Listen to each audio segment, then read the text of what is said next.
पिछले कुछ सालों में हमारे देश में गाड़ियों के सेगमेंट में एसयूवीज का बोलबाला रहा है। इस तरह की कार जो कहीं भी जा सकती है, किसी भी तरह की सड़क पर चल सकती है, हर तरह की मुश्किल का सामना कर सकती है। अगर बाइक्स की बात करें तो उसी कैटेगरी में आती हैं एडवेंचर बाइक्स और स्पेशली अफोर्डेबल, जिनको आप ज़्यादा पैसे खर्च किए बगैर खरीद सकते हैं। इस सेगमेंट की शुरुआत करने वाली बाइक एक तरह से थी रॉयल एनफील्ड हिमालयन। इसने कई लोगों को खुश किया अपनी परफॉर्मेंस से, हर तरह की सड़क पे जा सकी, काफ़ी अच्छी परफॉर्मेंस आपको बाइक ने दी। और अब कंपनी हिमालयन के ही एक नए मॉडल के साथ बाज़ार में आई है जिसका नाम है स्क्रैम। हिमालयन में कई बदलाव किए गए हैं, कई चीज़ों को बरकरार रखा गया है और आपकी ज़रूरतों को पूरा करने की एक नई तरह से कोशिश की गई है। ये है बाजार में रॉयल एनफील्ड की सबसे ताज़ा बाइक स्क्रैम। पिछले 2 सालों में हमने कंपनी की तरफ से कई नई मोटरसाइकिल्स को लॉन्च होते देखा है और सभी एक दूसरे से काफ़ी अलग रही हैं। रॉयल एनफील्ड का कहना है कि स्क्रैम खास उन लोगों के लिए बनाई गई है जिनको हिमालयन पसंद है, लेकिन उनका ज़्यादा समय शहरी भीड़ भाड़ में गुजरता है और ये बाइक उनके रोज़मर्रा के सफ़र को आसान बनाएगी। क्योंकि ये हिमालयन का एक स्क्रैम्बलर मॉडल है, इसलिए इसे स्क्रैम नाम दिया गया है। जैसा कि हमने हाल की कुछ रॉयल एनफील्ड बाइक्स में देखा है, चाहे क्लासिक हो या मीटियोर 350 हो, बहुत सारे कलर्स के ऑप्शंस हैं, इंटरेस्टिंग कलर्स हैं और वेरिएंट्स भी कलर्स पे डिपेंड करते हैं। तो आपको यही फ़र्क दिखेगा वेरिएंट्स में कि उनके कलर्स अलग अलग हैं, बाकी सब बिल्कुल ठीक है। तो 2 बाइक्स आप यहाँ देख रहे हैं, ये बाइक का टॉप वेरिएंट है। इसमें आपको ये रेड और वाइट का कॉम्बिनेशन मिल जाएगा। एक ऑप्शन ये है, दूसरा ऑप्शन यहाँ पे है टर्कोइज ब्लू, सिल्वर और ब्लैक का कॉम्बिनेशन। ये दोनों सबसे ज़्यादा प्रीमियम है, सबसे ज़्यादा महंगे मॉडल ये दोनों होंगे।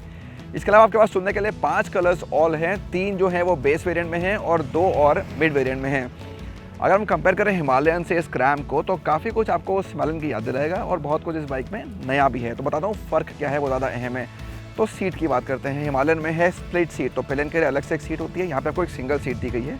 वो एक फ़र्क है। इसकी हाइट भी थोड़ी सी कम है हिमालयन के कंपैरिजन में, तो वो मैटर करेगा आपके लिए। अगर आपकी हाइट इतनी नहीं है कि आप हिमालयन पे कंफर्टेबली बैठ पाएँ तो आप इस पर ज़्यादा कंफर्टेबल फील करेंगे ऑन द स्क्रैम। उसके बाद आते हैं फ्रंट में। एक बड़ा फ़र्क यहाँ पे ये है कि इसका टायर साइज़ बदल गया है। हिमालयन से कंपेयर करें तो 2 इंच छोटा साइज़ है इसके फ्रंट व्हील का और ये फ्रंट लुक भी पूरा बदल गया है। हेडलाइट का जो आप यहाँ पे देख रहे हैं, जो पूरा काउल है हेडलाइट का, बिल्कुल एक फ्रंट पे नया फेस दिया गया है स्क्रैम को अगर आप कंपेयर करें हिमालयन से।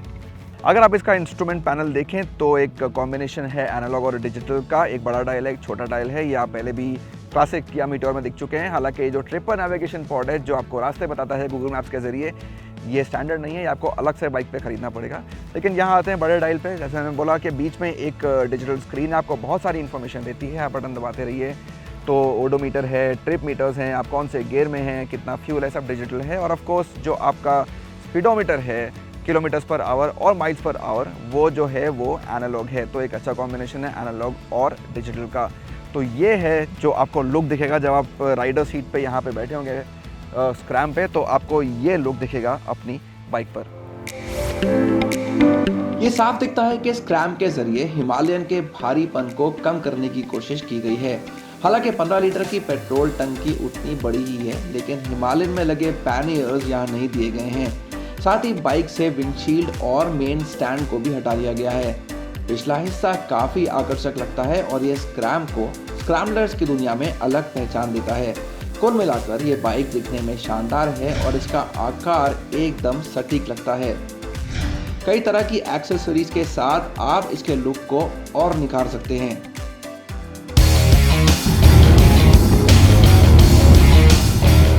मुझे स्क्रैम को तकरीबन हर तरह की सड़क पर चलाने का मौका मिला, अच्छी या बुरी, शहरी या हाईवे।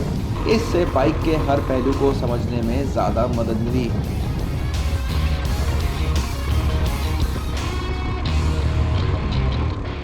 तो इंजन तो सेम ही है जो हमने हिमालयन में देखा था। 411 सीसी का इंजन है, वही स्क्रैम में डाला गया है। फ़र्क ये है कि क्योंकि ये थोड़ी सी हल्की बाइक है हिमालयन से अगर हम कंपेयर करें तो आपको एक स्लाइटली बेटर परफॉर्मेंस और पिकअप मिल जाता है। शुरू में स्पेशली जब आप शुरू करते हैं, पहले गियर में गाड़ी डाल के पिकअप उठाते हैं, तो आपको एक अच्छा रिस्पांस मिलता है बाइक के साथ। और एक और चीज़ जो मुझे काफ़ी पसंद आई वो ये कि इसका टॉर्क काफ़ी अच्छा है। हालांकि मिलता आपको 4.5 और 4,000 के बीच में है, लेकिन 90% आपको 2,500 के आसपास मिल जाता है। तो आप शहर में जब गाड़ी चला रहे हों, और जिस काम के लिए बाइक बनाई गई है कि आप शहर में इसको ज़्यादा इस्तेमाल कर सकें, तो अगर आप ऊंचे गियर में भी हैं और बाइक हल्के स्पीड पे भी चल रही है तो आपको गियर कम करने की ज़रूरत बहुत टाइम पे नहीं पड़ती। आप उसी गियर में बाइक चला सकते हैं और ये बहुत ही काम की चीज़ है। ट्रैफिक में, स्लो मूविंग ट्रैफिक में आपकी बाइक चलती रहेगी तो आपको ज़्यादा इस चीज़ की फ़िक्र नहीं करनी पड़ेगी कि आपको बार बार एक नीचे के गियर में आना है, दोबारा ऊपर के गियर में जाना है। तो आप जल्दी से पिकअप लेके बाइक को आगे बढ़ा सकते हैं ज़्यादा टाइम वेस्ट किए बिना गियर बदलने में। कम रफ्तार पर बाइक का वजन परेशान नहीं करता। आप इसे आसानी से संभाल पाते हैं और जिस तरफ चाहें बिना मुश्किल बाइक मुड़ जाती है। इसमें हैंडल बार का भी अहम किरदार है जो हिमालयन के मुकाबले अब 60 मिलीमीटर नीचे और सवार के 20 मिलीमीटर करीब आ गया है। गियर भी आसानी से बदल जाते हैं और मैं बाइक को 120 किलोमीटर प्रति घंटे तक की रफ्तार पर ले जा पाया।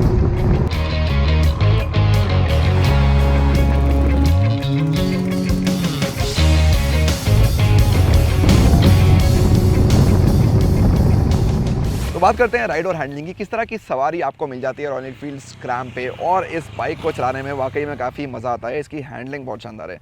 तो स्लो स्पीड्स हो या हाई स्पीड्स हो, आप लेन बदलने में आपको कोई ख़ास परेशानी नहीं होगी। आप उसको एंजॉय करते हैं, आराम से लेन बदल सकते हैं और ये बहुत ज़रूरी चीज़ है शहर के ट्रैफिक में, क्योंकि आज हमने देखा अपनी राइड में कि ये हमको बार बार करना पड़ा और उसको हम आसानी से कर पाए। जो राइडिंग पोजीशन है वो मुझे ठीक लगी। ये बहुत कमिटेड नहीं है जैसा कि मुझे पर्सनली पसंद है। तो आप इस बाइक पे घंटों तक सवारी कर सकते हैं। एक लंबा अगर आप हाईवे टूर प्लान कर रहे हैं तो वो भी आप बिना थके इस बाइक पे 100, 200, 250 बिना रुके आराम से कर पाएंगे। सस्पेंशन ट्रैवल कुछ कम हो गया है हिमालयन के मुकाबले, लेकिन उससे ज़्यादा फ़र्क नहीं पड़ा है मेरे हिसाब से। तो जितनी आरामदेह आपको राइड क्वालिटी हिमालयन में मिलती है उसके आसपास ही मुझे लगता है स्क्रैम में भी है। ज़्यादा सख्त नहीं है तो उस पर भी आपको कुछ खास शिकायत नहीं होगी। तो एक कॉम्बिनेशन अगर आप देखें राइड क्वालिटी का और हैंडलिंग का on the royal Enfield scrum, तो उस मामले में बाइक अच्छा परफॉर्म करती है।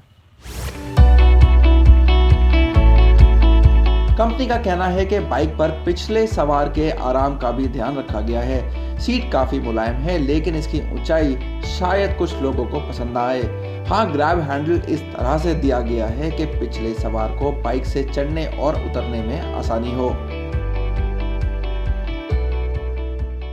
एक बड़ा फ़र्क जो हमने यहाँ स्क्रैम में देखा है, अगर कंपेयर करें हिमालयन से, तो ग्राउंड क्लियरेंस कम हो गया है। करीब 20 मिलीमीटर कम है हिमालयन से तुलना करें तो, जिसकी बड़ी वजह ऑफ कोर्स छोटा टायर और थोड़ा कम सस्पेंशन ट्रैवल है। तो हैंडलिंग में आपको मदद मिलती है जैसे मैंने बताया, लेकिन एक चीज़ जिसमें थोड़ी सी गुंजाइश थी सुधार की वो थी ब्रेकिंग। लेकिन वहाँ पे कहना होगा कि हिमालयंस के मुकाबले ज़्यादा फ़र्क नहीं दिखता है। जैसी ब्रेकिंग वहाँ मिलती थी वैसी ब्रेकिंग आपको यहाँ मिलती है। थोड़ी सी बेहतर ज़रूर हो सकती थी। हम खास तौर पर बाइक को ऊबड़ खाबड़ जंगल में भी लेकर गए और यहाँ भी इसने हमें अपनी परफॉर्मेंस से निराश नहीं किया। ताकत में भी कोई कमी नहीं दिखी और खड़े होकर भी मैं इसे आराम से चला पाया। हिमालयन के मुकाबले स्क्रैम का ग्राउंड क्लियरेंस कुछ कम हुआ है, यानी 200 मिलीमीटर, लेकिन ये आंकड़ा भी काफ़ी अच्छा है। तो राह चाहे जितनी भी खराब हो, आपको बाइक कहीं फंसने नहीं देगी।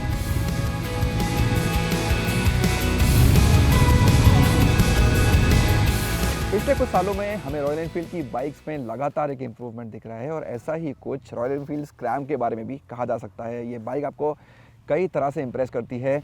इसको कई तरह की चीज़ें करने के लिए बनाया गया है और ये सब चीज़ें बखूबी कर पाती है। तो आज हमने एक बाइक मेन हाईवे पे चलाई, शहर के अंदर चलाई, बहुत ही ख़राब रास्तों पर चलाई, जंगल के बीच में चलाई और हर जगह बाइक ने अपनी परफॉर्मेंस से हमको खुशी किया, ज़्यादा निराश नहीं किया। तो ये मैं कहना चाहूँगा कि एक ऑलराउंडर किस्म की बाइक आपको देने की कोशिश की गई है। एक बाइक जो आपके कई सारे काम कर देगी। तो जैसा मैंने शुरू में कहा था, SUVs जो आपके लिए सब कुछ कर सकती हैं, ये बाइक भी बिल्कुल उसी कैटेगरी में सटीक फिट बैठती है।